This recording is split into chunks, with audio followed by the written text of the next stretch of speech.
Economics अर्थ channel पर आप सभी का एक बार फिर स्वागत है। आज हम जिस विषय की चर्चा कर रहे हैं वो है अल्पाधिकार में एकाधिकारी मूल्य। हम जानते हैं कि एकाधिकार के अंतर्गत बाजार में केवल एक उत्पादक होता है जो बाजार की समग्र मांग हेतु वस्तुओं की आपूर्ति करता है। लेकिन अल्पाधिकार में एक से अधिक फर्में होती हैं और एक से अधिक का मतलब यह है कि दो होंगी या दो से अधिक, लेकिन बहुत थोड़ी होंगी और इतनी थोड़ी कि कुल उत्पादन में एक फर्म का जो अंश होगा वो महत्वपूर्ण होगा, सिग्निफिकेंट होगा और वे अपने उत्पादन या मूल्य संबंधी निर्णयों से इंडस्ट्री या ग्रुप के मूल्य और उत्पादन को प्रभावित कर सकती है। तो यहाँ एक प्रश्न उठता है कि क्या जो अल्पाधिकार है उसमें जो मूल्य है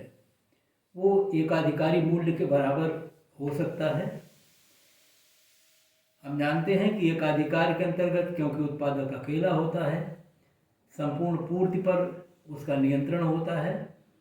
और इसलिए वह अपने उत्पादन या आपूर्ति को इस प्रकार से समायोजित करता है कि जिससे वह क्रेताओं से अधिक मूल्य ले सके। जिसका तात्पर्य है कि क्रेता वस्तु के किसी निश्चित मात्रा के लिए जितना अधिकतम मूल्य देने के लिए तैयार हैं वो मूल्य एकाधिकारी प्राप्त करे। और इस प्रकार जैसा कि हम जानते हैं कि एकाधिकार में क्रेताओं को जो उपभोक्ता का अतिरेक होता है वो प्राप्त नहीं हो पाता, क्योंकि जितना मूल्य वो देने के लिए तत्पर हैं पूरा मूल्य एकाधिकारी ग्रहण कर लेता है। तो ये जो मूल्य निर्धारित होता है वो एकाधिकार के अंतर्गत होता है। हमें देखना ये है कि क्या अल्पाधिकार में भी ऐसी कुछ स्थितियां हो सकती हैं जिसमें मूल्य एकाधिकारी मूल्य के बराबर हो जाए। तो उसका अध्ययन हम कर सकते हैं और यहाँ पर हम आपको समझाने की दृष्टि से कूर्नो मॉडल को ले रहे हैं, जिसके माध्यम से इसे समझना थोड़ा ज़्यादा आसान है। जहाँ पर हम जानते हैं कि बाजार का एक मांग फलन होता है जो सामान्य मांग फलन की तरह P = A - BQ के रूप में होता है और सीमांत लागत को यहाँ शून्य माना गया है और ऐसा मानने से थोड़ा हमारा विश्लेषण आसान हो जाता है। तो हम उसी कूर्नो मॉडल के उदाहरण के माध्यम से आपको समझाने का प्रयास कर रहे हैं। आप चित्र में देखें, एक मांग वक्र है AQ4। ये मांग वक्र हमारा है जो ऊपर से नीचे गिरता हुआ एक रेखीय मांग वक्र है और उससे संबंधित जो सीमांत आय का वक्र है वो डॉटेड लाइन से दिखाया गया है A से लेके QM तक, और जो आधार या क्षैतिजीय रेखा को दो बराबर भागों में बांटेगा, क्योंकि दोनों जो मांग फलन हमारा है वो रेखीय है। तो इस दृष्टि से अगर हम कूर्नो मॉडल की बात करें तो वहाँ पर हम ये मानते हैं कि पहले एक उत्पादक अपना उत्पादन कार्य प्रारंभ करता है और उस दृष्टि से वो उतना उत्पादन करता है जिससे उसका लाभ अधिकतम हो जाए। और ऐसी स्थिति में लाभ अधिकतम की शर्त जो होती है वो सीमांत लागत और सीमांत आय के समानता के आधार पर होती है। और हमारे चित्र में क्योंकि सीमांत लागत शून्य है इसलिए वो बिंदु QM होगा जिस पर सीमांत आय वक्र सीमांत लागत को काट रहा है और एकाधिकारी जो है वो QM मात्रा जब उत्पादित करेगा तो इस पर उसका लाभ अधिकतम होगा और इस पर वो मूल्य जो होगा वो उतना होगा जितना क्रेता देने के लिए तैयार हैं। जो मूल्य क्रेता देने के लिए तैयार हैं वो मांग वक्र से प्रदर्शित होता है और इस दृष्टि से यदि हम देखें तो जब उत्पादन वो OQM करेगा तो मूल्य जो होगा QM D1 होगा, या हम y एक्सिस पर इसे अगर देखेंगे तो वो OQM होगा, वो PM होगा, जहाँ PM का मतलब होता है प्राइस मोनोपोली प्राइस। तो ये मूल्य है वो जो एकाधिकारी का मूल्य है, और ये अधिकतम मूल्य है उस उत्पादन पर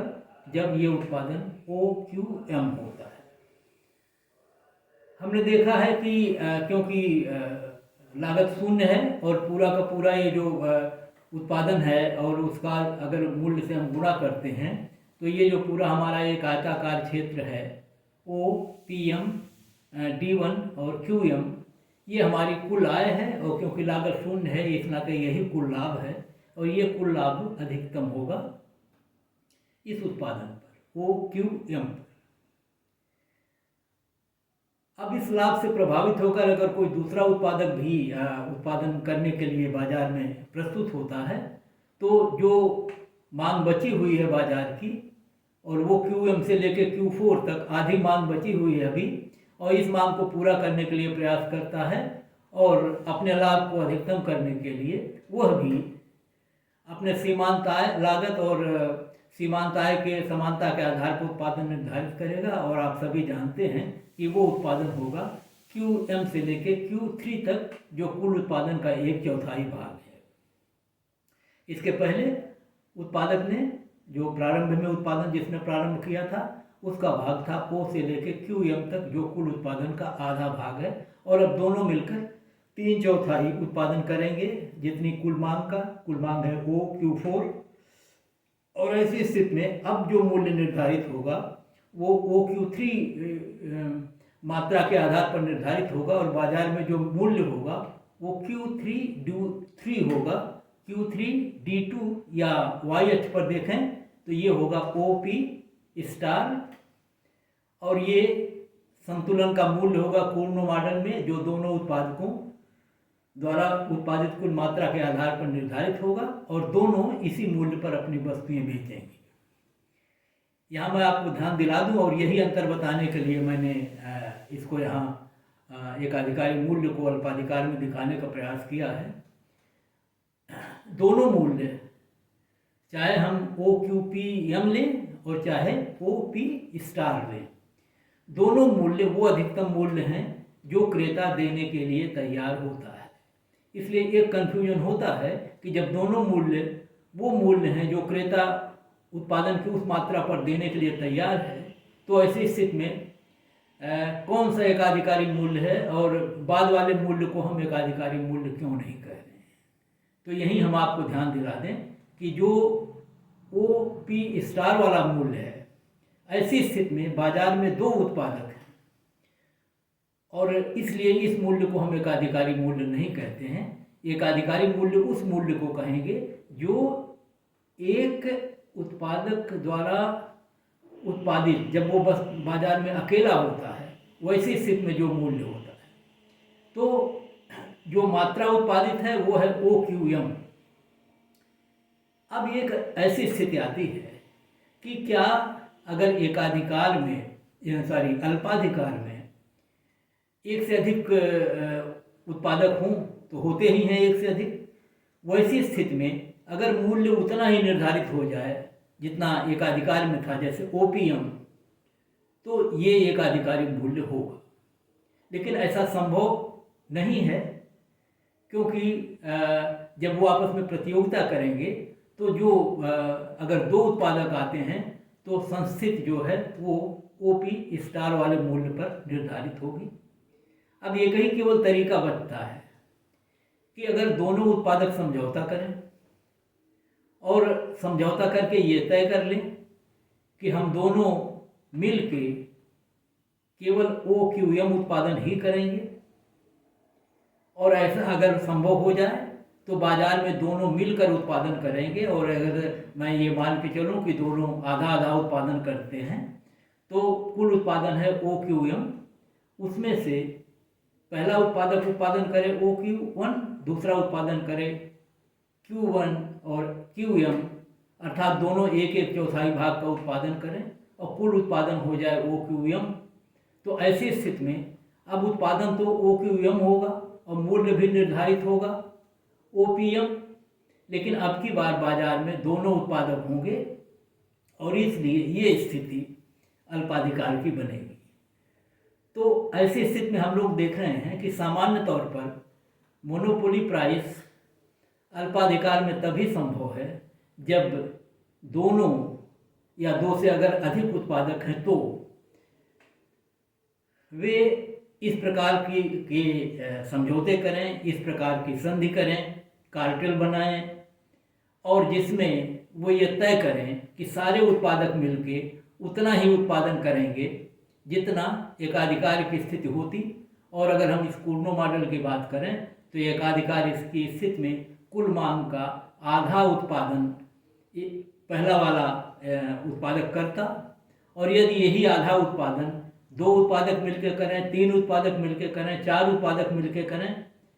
और तब वैसी स्थिति में मूल्य जो है वो एकाधिकार मूल्य के बराबर ही तय होगा और ये सारे उत्पादक अपने अपने उत्पादन की मात्राओं को इसी मूल्य पर बेचेंगे और ये मूल्य एकाधिकारी मूल्य के बराबर होगा। तो एकाधिकार में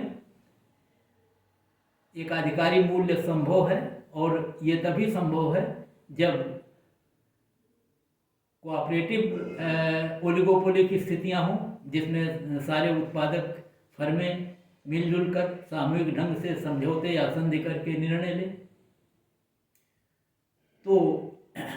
सामान्य तौर पर अगर ऐसा नहीं होता तो अल्पाधिकार में जो मूल्य है वो एकाधिकारी मूल्य से कम होता है। तो एकाधिकारी मूल्य तभी संभव है जब सारी फर्में आपस में समझौता करके एक सहमति बना लें। वैसे चैम्बरलिन मॉडल में कूर्नो के इसी मॉडल के आधार पर और एक मान्यता को थोड़ा शिथिल करते हुए, जिसमें हमने देखा था कि चैम्बरलिन कहते हैं कि अगर पहला वाला जो उत्पादक है जब दूसरे उत्पादक के आने से मूल्य गिरता है और उसके लाभ घटते हैं, वैसी स्थिति में थोड़ा सा वो विवेकशील ढंग से सोच सकता है और अगर वो इंटेलिजेंटली सोचे तो अपने उत्पादन को घटा दे और दूसरे के उत्पादन अर्थात जो दूसरा उत्पादक है उसके उत्पादन को यथावत रखते हुए, अर्थात वो 1/4 उत्पादन कर रहा है उसको 1/4 उत्पादन करता रहे वो, और ये अपने उत्पादन को आधे से घटाकर 1/4 कर दे। तो ऐसी स्थिति में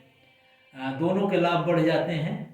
और दोनों मोनोपोली प्राइस प्राप्त कर सकते हैं। तो यहाँ पर जो चैम्बरलिन कहते हैं उस दृष्टि से भी कि अपने विवेकपूर्ण निर्णय के माध्यम से और कोऑपरेट करने की भावना से पहला उत्पादक अगर इस तरह का निर्णय ले ले कि अपने उत्पादन को आधे से घटा के 1/4 कर दे और दूसरा उत्पादक 1/4 ही उत्पादन करता रहे, वैसी स्थिति में भी एकाधिकारी मूल्य संभव है। तो हमें उम्मीद है कि अल्पाधिकार के अंतर्गत जब हम एकाधिकारी मूल्य की चर्चा करते हैं तो जो एक तरह से दुविधा या भ्रम की स्थितियां छात्रों के बीच उत्पन्न होती हैं वो समाप्त हो जाएंगी। तो आज का वीडियो यहीं समाप्त करते हैं। धन्यवाद।